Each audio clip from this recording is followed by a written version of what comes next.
Will, good of you to find time for us this Saturday.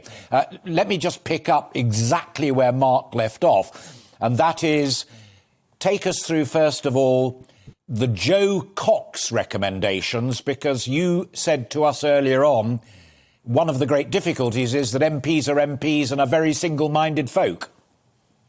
Yeah, no, absolutely, Alistair. Thank you for inviting me on the show today. I think in terms of the procedures or whatever recommendations were made to the MPs after Joe Cox were not effective necessarily. They were probably quite token. I don't think they were perhaps as considered carefully and more bespoke for each MP. I think I would definitely agree that we mustn't knee-jerk in the wake of this tragedy. And MPs do need to have that face time with their constituents. But we need to know a little bit more, Alistair, about the perpetrator of this horrendous attack. Whether, for example, he was a member of that constituency. Secondly, whether he was known to the local police.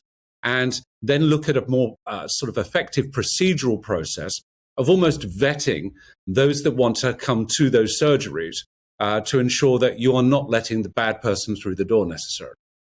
Yeah. And of course, the fact that the investigation is led by anti-terrorism forces rather than, albeit the excellent murder detectives, will speak volumes to that.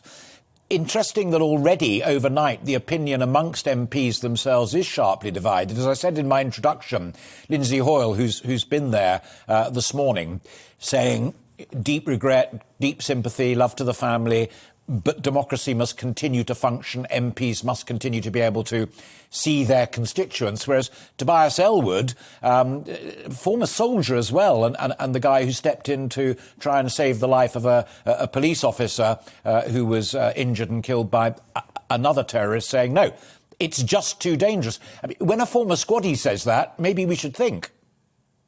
Well, no, not necessarily. I mean, I've got a great deal of respect for Tobias Ellwood, and I think he's got some very good points to be made. But I think we can't shy away from the fact that, unfortunately, we live in times where there is an amplified threat, particularly against a representative of the government, in the eyes of extremists and terrorists.